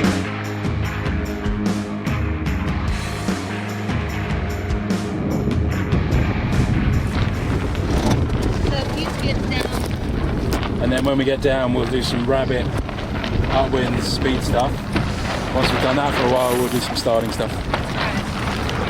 Kelly weighed me and I'm like, oh God. Oh, for breakfast? Yeah. Drink this morning. A few cups of coffee. That's probably a kilo, right? Well, I felt awesome.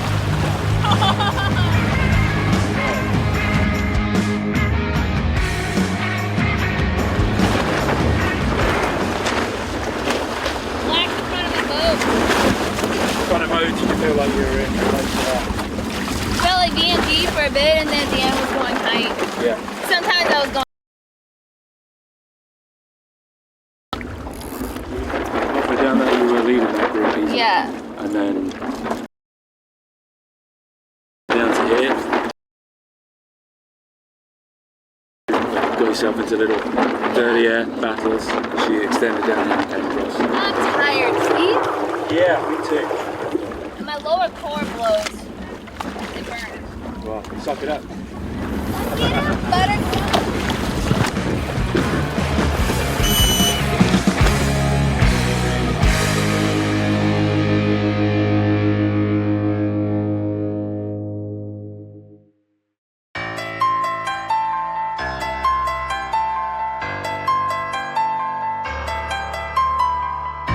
We're not in it for the scenic locales, sunset toasts, and sea-sprayed hors d'oeuvres.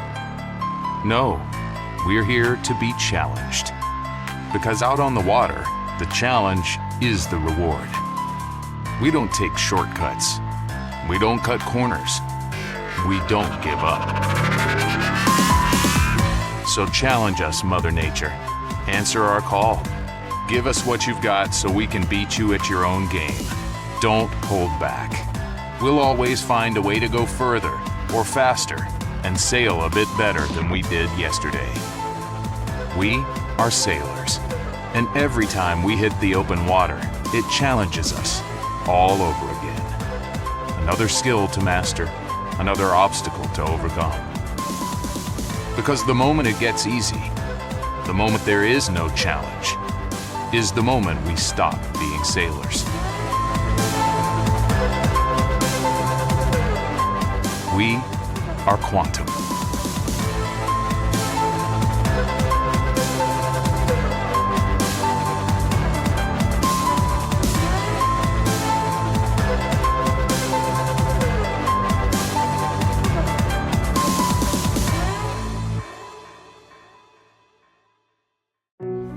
On this Memorial Day, where our nation honors and remembers our fallen heroes, there is a display of heroism right here at Fort Adams in Newport, Rhode Island. We'd like to take a brief time out to honor and thank those who have served for this great nation with a short tribute. Today is the 4th annual Boots on the Ground for Heroes Memorial created by Operation Stand Down. The display, which consists of polished boots with one American flag in each, honors 6,957 U.S. service members killed in action since 9/11 in the global war on terror. The boots are arranged by state in alphabetical order and includes 29 Rhode Islanders. Thousands of people will visit the memorial today. It is because of our heroes dedicated to service and the continued service of our active service members that we are able to enjoy luxuries such as sailing on this beautiful Memorial Day and every day in the United States.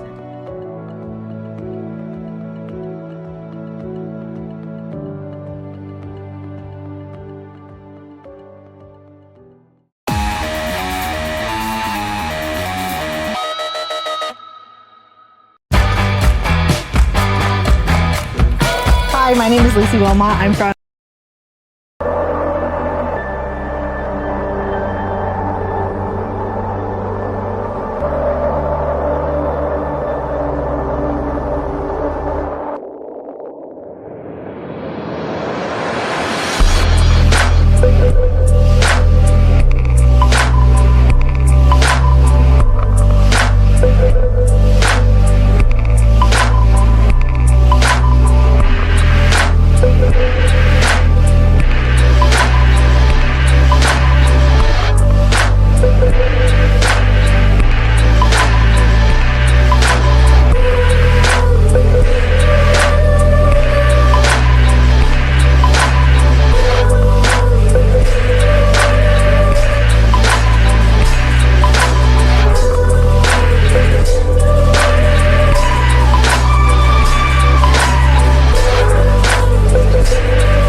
Well, welcome back. That is 2 races in the book for A and B fleet, and we've got races number 3 and 4 coming up next. A fleet is out on the water down at the line. B fleet is right up next, and again we're joined, thankfully, thank you so much for coming, by Mac Ignace of Sail GP on the USA team, and we're going to take a look at the results and then maybe go over the conditions, and Mac is going to pick apart everyone and their sailing skills.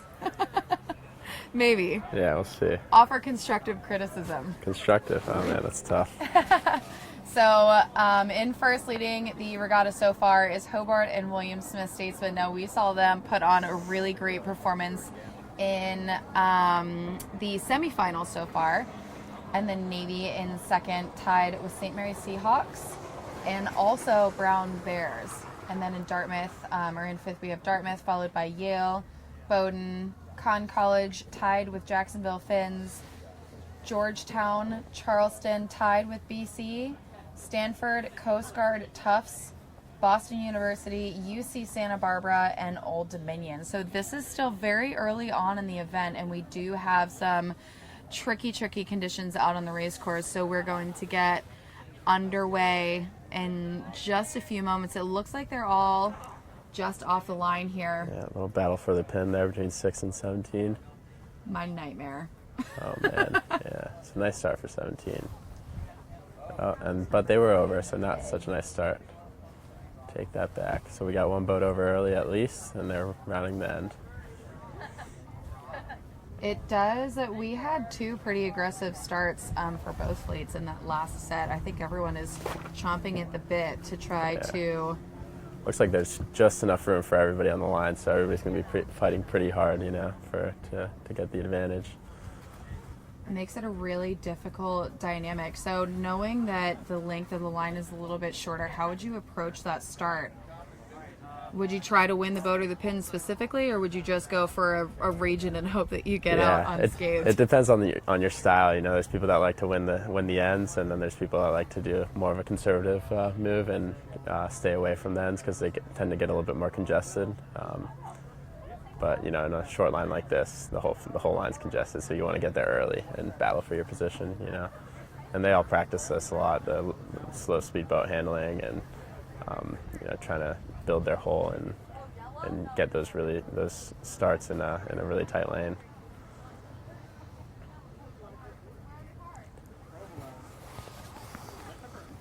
Just a few minutes off the line here, and we're seeing that fleet split 50-50. So we did get a little bit of intel after those first 2 races.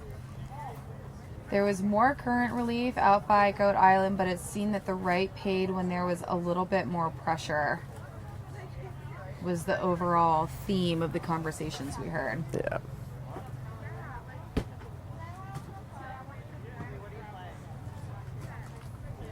Yeah, there's always that decision that you have to make, whether you're in a venue with current, like we have here, is what wins, current or pressure, right? So you have to identify which one's going to be stronger. So if you know, maybe the current outright is a little bit worse, but if there's good pressure out there, it might be beneficial to go out. So that's sort of what we've been seeing in the first set, that when there is pressure outright, it beats out the negative effects of the current. Right, and then having to decide whether or not you want to commit to that on the off chance that the breeze dies out and the current becomes that big negative variable. So a little bit of a risk involved, but that's part of the sport. High risk, high reward, right? Exactly. Right now it looks like the left is getting the better of the right.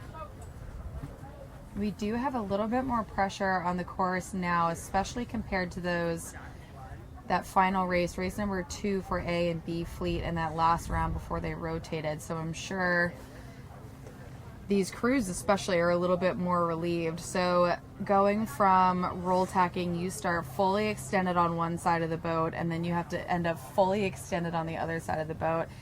I think that people undermine the athleticism necessary in sailing in general, and also here at Nationals and in any conditions. Yeah. So what are some of the complications of light air versus heavy air, and how much athleticism is required for each? Yeah, no, for sure. I couldn't agree more with how, you know, that definitely in this lighter stuff like we were talking about earlier, it takes a lot of finesse, right? You have to be super smooth in the boat. And so if you're, a klutz at all, or, you don't have the best balance, then, falling during attack hurts, it's pretty bad, so. I will never forget listening to Stefano last year talk about the early stages of going from laser sailing to 420s and FJs and his poor crew. He apologized in his speech last year for all the violent boat handling he put her through and how well she put up with it. She was a real trooper. Yeah, those laser sailors, they tend to get into these boats and they're pretty good at the boat handling right away. Yeah, there's like a whole other figure in the boat you gotta wait for. Yeah, exactly. All right, mark number 1 here. Now, again, this is race number 3, and we have the A Fleet sailing in collegiate FJs. And this will be a course 4, so they will go around twice and finish downwind, looking like a really tough go of it with this chop here, and that's going to be super crucial to keep up speed in. Yeah, a little motorboat chop it looks like. That'll happen in busy Newport Harbor in the bay. Oh yes, it was very choppy Memorial Day weekend. I bet.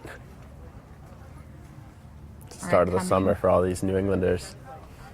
Yeah, it's definitely not summer by no, not right now. No, it is cold. By most of our standards. So around in first, now that we have rotated. Got Georgetown running first. Yes, followed and then by in second, Brown, it looks like. Brown. In third, College of Charleston Cougars. It's nice when the drone gets this close, you can see who's in each boat instead of having to look at the rotations. We do have the sailors are logged online with tech score now, so if you go to the top of this page and hit sailors, for those of you at home who are interested in seeing exactly who sails in A and B Fleet, the different sailors are online, so if you go to the top of the tech score window, when you go to check results, there's a sailors menu tab. If you click on that, it'll tell you all the skippers and crews, and it also breaks down which races that they sailed for.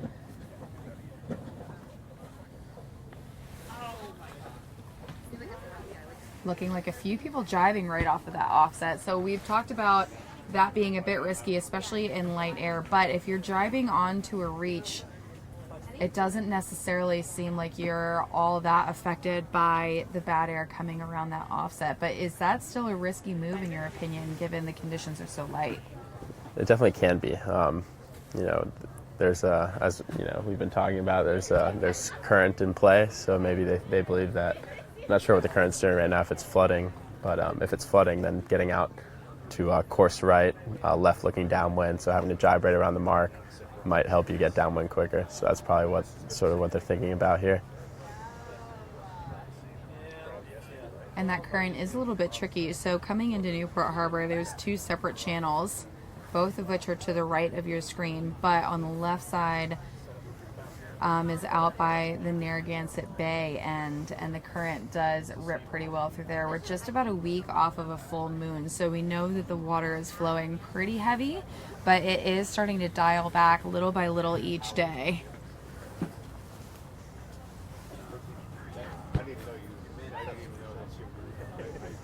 A lot of lateral spread in the fleet too, so we know that they're fighting for clear air. Yeah, for clear air. For sure.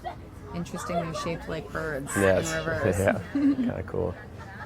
So, Matt, give us some detail on how bad air off of these sails works for some of our viewers who are, friends and family that might not know too much detail about sailing, and how it's different in light air like we see today. Yeah, so in light air, the wind shadow tends to travel further, for sure, from these boats. So here we're going downwind, so if the boats in the back of the fleet actually have the advantage of being able to cover the boats in the front of the fleet. And so you'll see the boats in front having to kind of get out to the sides in order to stay in clear air. But then you can see the boats in the back can sail straight downwind a little bit better. But yeah, in this light air, it's pretty key to stay in clear air the whole time. And if you get into some bad air, it can be pretty devastating. I don't know that I have the patience for light air sailing. It takes a lot of patience. That's definitely one of the big characteristics you need in this light air. For those of you at home watching, or maybe even at work watching, today's Thursday, isn't it? It is Thursday. I don't have days of the week down anymore. Yeah.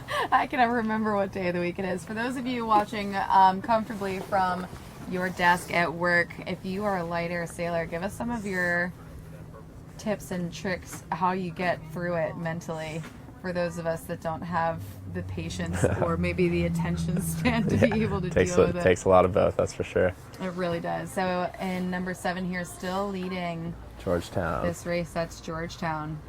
Yeah.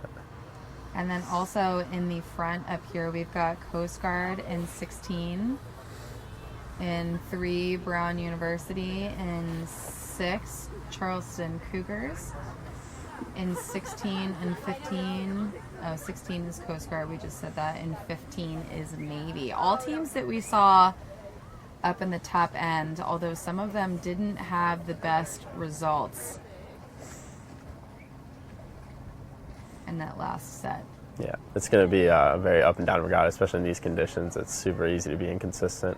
So you'll definitely see some big scores on everybody's score line. 17 with a nice roll jibe there. Oh, look at these waves. Oh no, those waves, yeah. Definitely. What are the odds that you think boat number 4 there hit that mark with the waves coming across the course, those Bowdoin polar bears? Doesn't look like they think they did, so should be all good. That is some nice boat handling on the skipper's part, knowing that you might be laid up on that mark. Yeah. Looks like a pretty even, pretty square gate here. You got a pretty big, a nice even split of the fleet. Buddy of mine, Doug Williford, he's on the gates, setting the gates. So clearly doing a great job. Yeah, he's been nailing it. There is no leeway on these courses that they've been setting. There is no side that has been just dramatically favored comparatively, yeah. And it's been really impressive. That's a great job by the racing committee for sure. Yeah. And you love that as a sailor, because if you find yourself in the back, it gives you an opportunity to find passing lanes throughout the race. Definitely. It's one less variable you got to work with, right? So like, to talk about all the variables that in sailing you have to deal with. There's so many, too many to even get into. That's one of the coolest things about our sport. There's so many variables, but trying to control the uncontrollable. Yeah, exactly. But yeah, there's definitely nothing more frustrating than a one-way track when you're in the back of the fleet. It's nice when you're in the front, but and look at that. That's really, really nice boat handling here. It doesn't look like Georgetown is doing much, but that is a part of the boat handling, is knowing when to just sit still. So Mac, in this light air, as a crew, we can see her looking at the leech of her jib, constantly adjusting trim. And then as the skipper, what is it you used to do in light air like this to try to keep your boat speed up? Yeah, so in this light air, the biggest thing is flow. You're looking for flow in the sails all the time. And so you don't want to trim too hard. So you'll see the crew really focusing on keeping the tailtails flying in the jib, and the skipper will be doing the same with the leech on the main. There's usually have a tailtail on the top of the main, so they're making sure that's flying almost 100% of the time. And then keeping a nice, steady, probably a little bit of leeward heel in the boat, and trying to keep it as steady as possible. And they're doing a great job of it right now, as you can see. They just look really stable, and they also, the amount that boat isn't rocking side to side, the amount, they're just so still. Exactly. That's the aim for sure. And that's a lot harder than it sounds. Yes, it is, no doubt. Looking like we're seeing some pretty major gains on that left-hand side of the course, the right-hand side of your screen. Especially compared, we've got some teams up here on that right-hand side that seem so much farther ahead on the ladder rung, up towards that windward mark. So we've talked about the ladder rung a lot, and it's basically how we measure bow to bow. It's a lot like football, right? Yeah, exactly. So making sure that your bow is either even or ahead and then across the course. And here we can see Georgetown 7 there, a few ladder rungs above the next boat, so quite a that's few. pretty good for them. They've got a huge lead right now. That right-hand side, which is the left-hand side of your screen, does not look pleasant at the moment. Does not. Also looking like we have some more breeze rolling down the side of Coed Island than we see out here on the left-hand side as well.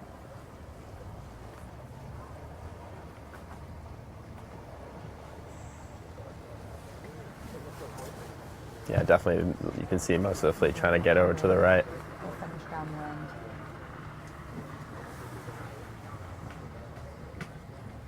Patience is key, patience is key, patience is key.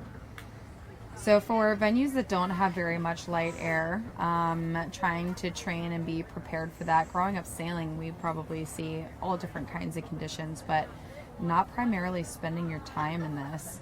I can imagine it's additionally challenging. For sure, and that goes for any condition almost, you know. But the cool thing about college sailing is that you're sailing in so many different venues every week and throughout the season, so you end up getting a little bit of everything. So, you know, at this level, at the finals of the nationals, everybody's prepared for anything, and they're all pretty practicing it all. And here we go with the Cougars jumping into second place around this weather mark, taking it away from BC, and we've got Brown in third.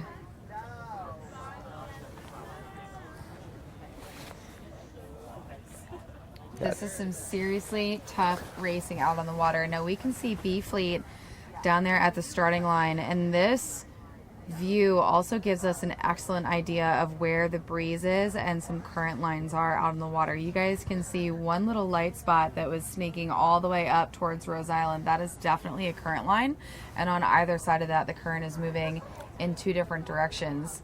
It's really challenging to see like when you're on the water, so we're pretty much the only people that have that perspective. Is me and all of you. The bird's eye view is nice. And Max. So knowing that that's happening and being able to feel it on the water and seeing it are completely different. Exactly. Yeah. Now, Mac, you're from Fort Lauderdale.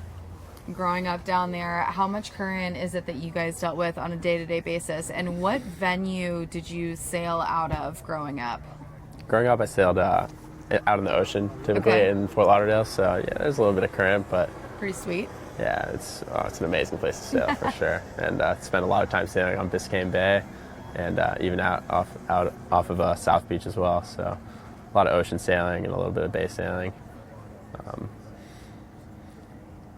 So yeah, current was, you know, actually on Biscayne Bay, the currents in that bay have changed a